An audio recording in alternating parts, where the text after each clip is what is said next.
Hey there, welcome back to Ask Amy. Before I jump into today's question, I wanted to let you know about a free webinar that's happening this coming Thursday, February 4th. It's a webinar where I'll have a panel of recent Little School of Big Change graduates there to talk about how change worked for them. So I'm so excited about it. There's going to be quite a few people there who have gone through the school at some point, just sharing about how things have changed for them in terms of things like drinking, anxiety, agoraphobia, compulsions and obsessions, binge eating, all kinds of habits, low self-esteem, how the past looks different now. There's just a variety of things that they're really excited to speak to, that they came into the Little School of Big Change to find support around and to see in a new way, and they have. So I'm really grateful that they're willing to share their experiences and how it looks and how it went for them, because I just think that's going to be so valuable for you all to hear. You can hear me talk about it all day, every day, but it's going to be great to hear it directly from the people who have just gone through it. So the next Little School of Big Change course begins March 1st, which is in just like 4 weeks. It's crazy. Yeah, 4 weeks. So soon. So anyway, join us for the free webinar this coming Thursday. You can register. I'll put the link in the description here, and we'd love to see you there. So okay, let's get to today's question. Today's question is from Linda. There's a couple parts to it here, so I'm gonna piece them together. But they all kind of speak to a common gist here that I'm excited to speak to. So she says, what if I want to make something happen for myself? Don't I need to put in the effort to make it happen or to stop a habit that I'm currently doing? And then she says again, if I want something to happen for myself, wouldn't it make sense that I need to take action? I can't just keep waiting for a thought to just happen to me and miraculously give me what I want. So I love this. There's a little bit more to it that I might speak to. She talks about kind of the difference between waiting for life to happen to me and being a blob, as she says, versus taking power and putting things into action and making things happen. So super common. I know most of you probably, if not now, at some point could really, really relate to this way of thinking. It just looks so obvious. Of course we have to do stuff, right? Of course we have to take action and do things. And of course it might be effortful and hard sometimes. And yeah, maybe. Like, it's not that we don't take action in life. Of course we do. We do things all the time. Where I'm always looking and pointing you all is just that we don't start with the action. I mean, we can. You can do whatever you want. I'm never telling anyone what to do. And yes, you will take action. And sometimes you start with the action, meaning I want this habit to stop, and so I'm just gonna stop doing it, right? That's the willpower approach. I'm just gonna make myself stop doing it. I'm gonna try really hard. I'm gonna bring out all my discipline, and I'm not gonna do it anymore, and we'll see how that goes. You can start there if you want. We've all done it. What tends to happen is it lasts for a certain amount of time, and then we run out of willpower, or we have a moment where we just can't push ourselves to do something that feels against our nature or that feels so hard, and it doesn't work, right? We swear, I'm going to start Monday, I'm never going to do this again, and then we do it again, whatever our habit is. And then what happens? Then we feel like, oh my gosh, I'm such a failure. I'm back to square one. I knew I couldn't do it. I'm too weak. I can't do this for myself. So that's just how the willpower cycle tends to go. And it just makes good sense. When we're working really, really hard at something, we only have so much effort, so much muscle. It's gonna break down or wear out, or we're gonna have times when we just can't do it, and that's okay. So here's where this flips. Yes, we do things in life. It is our nature. See, we aren't by nature blobs. We are not, we don't just sit around and, as you say, Linda, like just be a blob waiting for life to happen. That is not natural. If you look at any little kid, if you remember when you were a kid, if you have a day when you just don't have much on your mind, you will do things. If you're not forcing yourself, let's say you have a Sunday where you have nothing that you have to do and you're willing and open to just kind of, letting life live you. You're just going to do whatever occurs to you. Things will occur to you. Even in one day, one little short day, there's no way you just sit around and be a complete blob and no ideas and no action and nothing occurs to you. That's just not how life works. Our nature is that we are constantly seeing new things and wanting to do things and jumping into action. The difference is that what we're all sort of taught and conditioned is we're responsible for that. We need to think of the right steps and do the right things as if there are right and wrong things to do in life. We need to make it happen. And even the blob comment is a great reflection of that conditioning. It's a perfect reflection of that conditioning because what we start to think, now this is not true, but this is where our conditioning starts to tell us, like, oh, you got to make it happen. You better take the right action. You better work hard. You better go after what you want in life. Or else, right? There's always an or else nothing will happen. You'll stay stuck. You'll be a blob. You'll sit around waiting for life to happen. But these two extremes aren't really how it goes. That's what we've been told. It's how it looks. But I want you to sense the giant, massive middle ground where life really happens, in the middle of that, where it's not all on us. It's not up to us to decide the action to take. It's not all about our effort and our muscle. We can see, oh my gosh, life is living me all the time. It's not about waiting. There's nothing to wait for. We don't have to wait for a thought to miraculously show up, as you say. And in the meantime, while we're waiting, we're just a blob.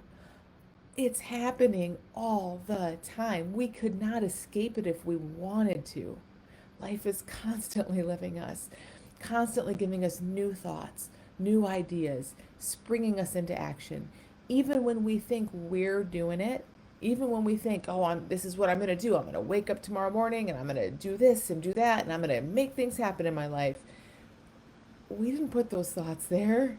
If you get up and do it, you didn't create the energy to fuel that. Like, life is living us.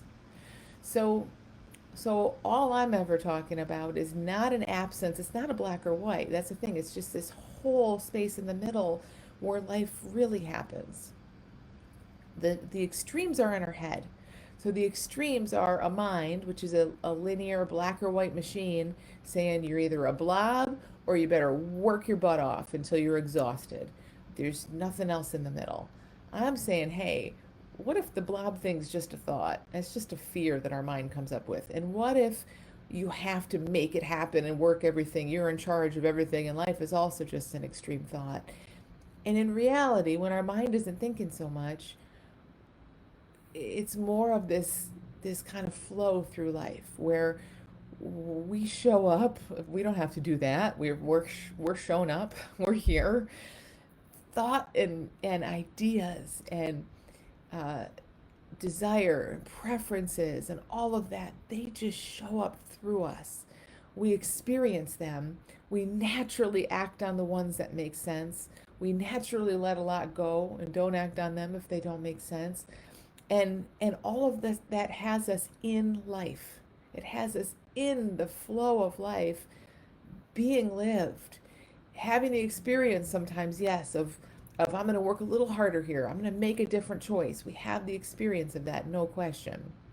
Whether we're really making our choices is a whole other conversation. But sometimes it feels like, if often it does, right? Like, oh, I could work a little harder, or I could put a little more effort into it. Wonderful. Do it. Sometimes it says, hey, I think less would be more here. Wonderful. That's often the case. Do it. But we don't have to figure all that out. It's like we're flowing down a river and we're responsive to what's showing up and what's coming through us. And we have that ability to float on this river and be responsive because we aren't pulling the strings. The current of the river is. Life is doing that. And so, yes, we do things. We take action. We work hard sometimes. but it's more that it occurs to us to do so rather than leading with our head saying, if I'm not making it happen, it won't happen. I'll just be a blob. So I'm going to do a bunch of stuff. It just never gets anyone very far. It gets us caught up in habit. It gets us far more caught up in habits. See, that's why we have these habits, because we live with this level of thinking that it's all on us and it's very scary and we can get it wrong and there's a right or wrong and we're not good enough as we are, and all that belief that we need to escape from. It's all untrue, but when it feels super true, it weighs us down. And that's why we do things like binge eat and drink and hoard and shop, and all the things we do is to relieve a tension that has nothing to do with life. All that tension has to do with is us believing our own thinking. And a lot of that thinking is around, like your question says, what we have to do to make life work. So I just invite you to kind of consider, like, you don't even have to do anything differently, but just be on the lookout for, hey, what if it actually works a little more this way, where there is no blob, like we're just being lived and you're seeing new things. And yes, you'll take effort, but it's not all up to you to figure out. That we get to see life, that how life is already perfect. It's already living us perfectly.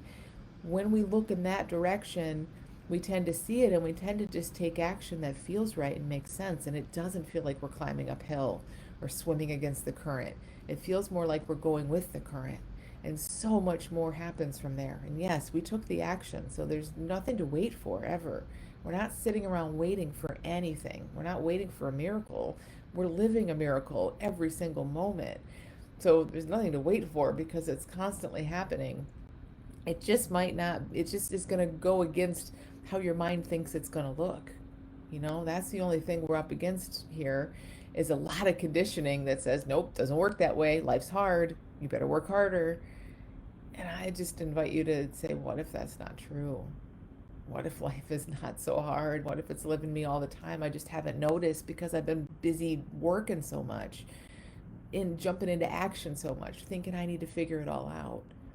This is not easy for people sometimes. And when we live with I was one of them for sure, live with this constant, steady state of thinking, and it looks important. Everything in our head looks important and necessary, and like we have to attend to all that.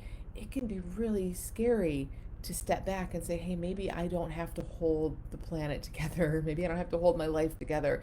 If I let go a little bit and see what happens, maybe life knows how to live me, like it did when I was a kid, before I started trying to hold everything together in my head. Like it does for kids now that we see, like it does for some people that don't think so much.